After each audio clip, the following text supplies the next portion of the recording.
Kembali lagi dengan saya Imam Ali Mustafa atau Dak Terminal. Saya adalah software freestyle engineer dari Tegal, dan di video kali ini saya akan membahas tentang flow log- logic of flow atau flow of logic. Jadi alur dari sebuah logika. Ini bakalan seru banget karena aku udah berusaha menulisnya itu secara mudah dan bisa diimajinasikan gitu. Berusaha untuk menuju ke situ gitu. Jadi langsung saja untuk membuka topiknya, teman-teman bisa buka di GitHub profile saya, yaitu Dark Terminal, github.com/Dark Terminal, kemudian klik di Dark Terminal ini, lalu klik diskusi atau discussion di sini, dan di sini ada artikel baru atau diskusi baru yang baru saja saya buat 1 menit yang lalu. Teman-teman bisa klik di sini ya. Kita akan bahas ini. Jadi flow of logic ya. Alur logika yang rapi lebih penting dari sintak yang indah. Jadi di sini tuh pembawaan saya tuh pengennya itu lebih santai aja ya, karena kita belajar ngoding itu udah terlalu pusing.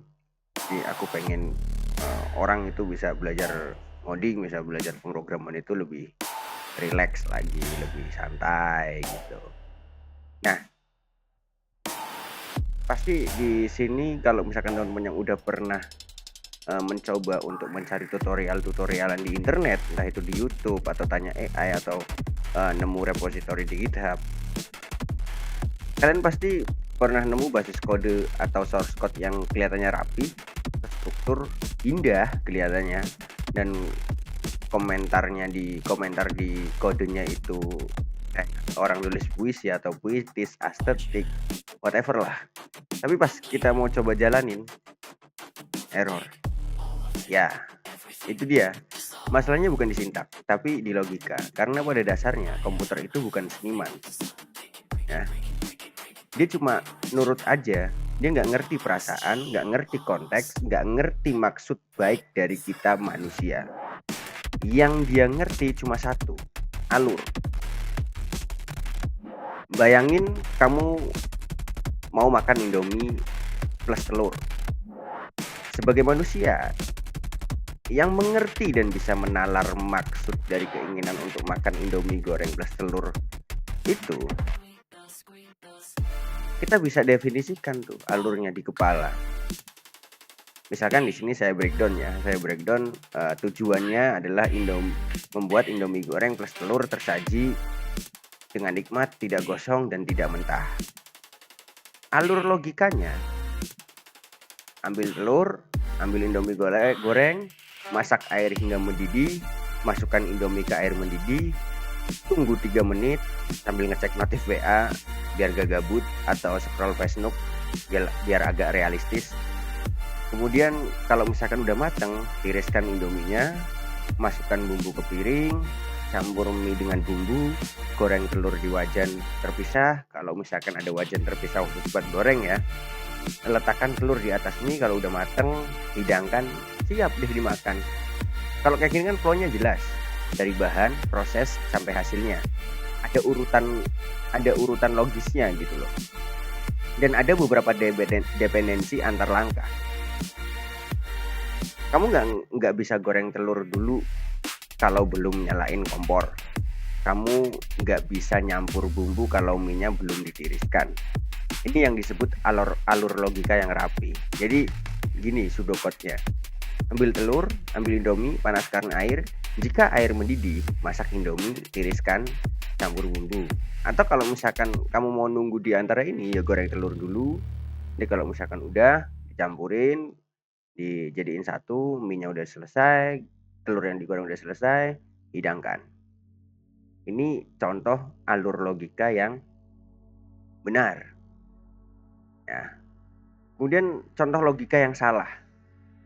Di sini urutannya itu campur bumbu di piring, letakkan telur di atas piring, masukkan Indomie ke dalam panci, air belum dimasak, iriskan Indomie, panaskan air, pecahkan telur di panci, goreng telur di wajan kosong, sajikan mie mentah dengan telur gosong. Ya dong, karena wajannya kosong, nggak ada minyak, jadi telurnya gosong. Nah, di sini komputer akan tetap nurut tuh sama langkah-langkah yang tadi. Nggak protes dan nggak nanya, ini bener nggak sih? Karena buat dia, komputer ya, semua langkah itu dianggap sah selama sintaknya itu valid. Tapi hasilnya, mie mentah, bumbu nempel di piring, dan telur gosong, ya nggak kepake aja gitu di pojokan. Ini contoh pseudocode-nya untuk logika yang salah ya. Campur bumbu, letakkan telur di piring, masukkan Indomie, ini udah nggak masuk akal gitu. Di dunia komputer, dua-duanya itu bisa jalan, tapi cuma satu yang masuk akal, yaitu logika yang ini. Logika yang ini logika yang paling masuk akal. Tuh. Dan di dunia program atau di pemrograman, ada juga hal-hal tentang statement atau keputusan. Ya, namanya juga hidup ya. Semua tidak semudah yang kita kira. Ada kalanya kita harus memilih. Begitu juga ketika kita membuat sebuah program. Dalam logika komputer, namanya adalah statement. Ya, betul sekali. Statement. Jadi statement itu biasanya bentuknya itu decision seperti ini, atau sebuah langkah untuk mengambil keputusan. Jika air mendidih, maka masak Indomie, tiriskan, campur bumbu. Selain itu, gabut scroll Facebook. Dengan logika statement, komputer bisa memilih atau seperti berpikir. Jadi, dia nggak cuma nurut pada satu perintah, tapi dia bisa ambil keputusan lain, bukan berdasarkan emosi, tapi kondisi ya. Bukan emosi, tapi kondisi. Karena dia itu komputer.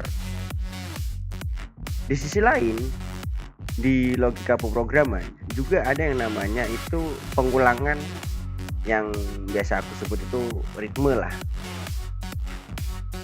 Loop itu bukan sekedar perintah berulang, tapi loop itu adalah ritme, napasnya logika.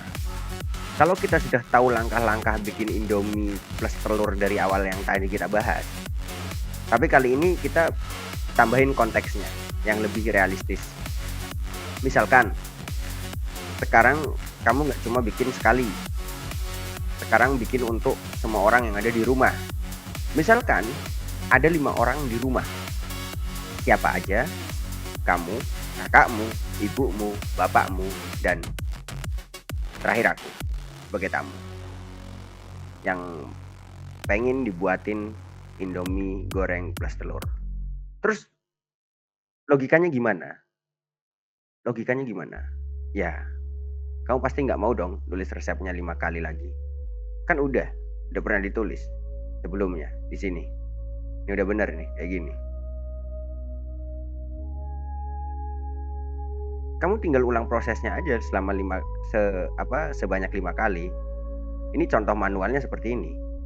Buat Indomie dengan telur untuk kamu, untuk kakakmu, untuk ibumu, untuk bapakmu, untuk aku. Logika ini bener sih, cuman ribet banget kan. 5 orang baris perintah, bukan 5 orang baris perintah, 5 baris perintah untuk 5 orang. Kalau orang di rumah kamu misalkan ada 30 orang, kamu bakal nulis kode sepanjang novel di Wattpad. Kan masa kamu bakal nulis kayak gini satu persatu? Kan nggak mungkin dong. Ribet banget dong. Mungkin sih, cuman ribet banget gitu. Jadi maka dari itu di pemrograman itu ada istilah perulangan atau loop. Misalkan di sini kita punya variabel yang kita kasih nama daftar keluarga. Keluarganya siapa aja? Kamu, kakak, ibu, bapak, misalkan aku. Nah, di sini ada 5 daftar keluarga. Kita tinggal ulang aja.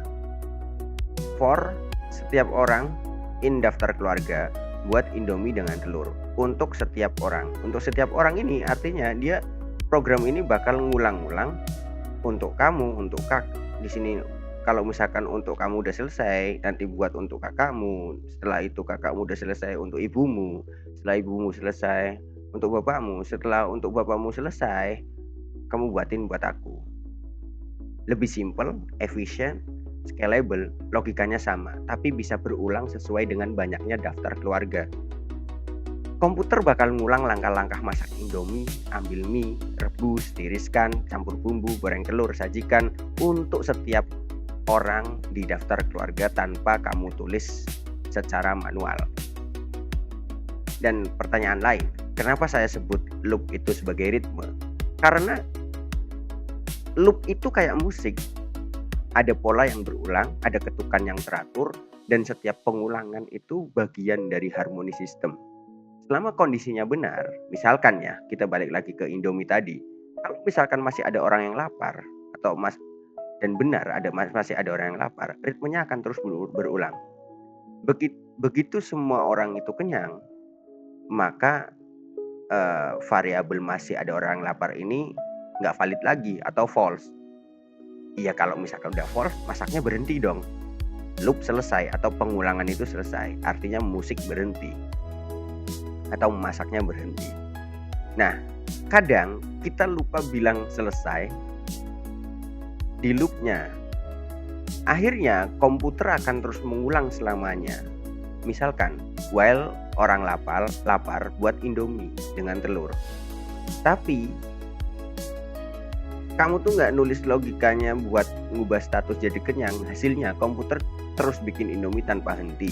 Panci kamu penuh, dapur kamu banjir, dan kamu resmi menciptakan infinite Indomie loop. Rumahmu penuh Indomie. Nah, loop itu bukan soal ulang-ulang instruksi gitu loh. Dia tentang efisiensi dan keteraturan, tentang sistem yang bisa bekerja tanpa campur tangan manual karena alurnya sudah disusun dan bisa diulang dengan sadar. Itulah ritme sebuah sistem. Sekali di-set dengan logika yang benar, dia bisa bekerja terus tanpa lelah. Dan di sanalah peran kamu sebagai programmer. Kamu bukan cuma nyuruh komputer ngulang itu, kamu juga ngajarin dia kapan harus berhenti. Dan di sini konklusinya, urutan logika itu segalanya. Sintak bisa kelihatan indah, tapi logika yang benar bikin hasilnya lebih nyata. Komputer nggak bisa berimajinasi kayak kita manusia, dia cuma tahu apa yang diperintahkan dalam urutan yang kita kasih. Jadi kalau kamu pengen hasilnya matang, pastikan kamu nyusun langkahnya kayak kamu lagi bikin Indomie, teratur, terarah, dan siap disajikan. Kalau misalkan ada pertanyaan atau mungkin teman-teman mau nambahin opini lain tentang flow of logic ini di GitHub diskusi ini, silahkan. Linknya nanti saya taruh di postingan saya atau di deskripsi. Nanti tinggal klik, kasih opini teman-teman, atau teman-teman mau tanya seputar ini atau hal lain, ask me anything. Dan mari kita berdiskusi, karena belajar dan mendapatkan ilmu itu bisa dari mana saja, dan manfaatkan platform ini sebagai platform belajar fundamental, karena kita harus tetap mengingat dan terus belajar tentang hal-hal yang dasar, supaya ketika kita terbang tinggi, kita tidak lupa bahwasanya kita ini hanya manusia dan kapan saja kita akan kembali ke bumi untuk menginjakkan tanah. Oke? Silahkan buat diskusi ini lebih menarik, dan sampai jumpa di video berikutnya.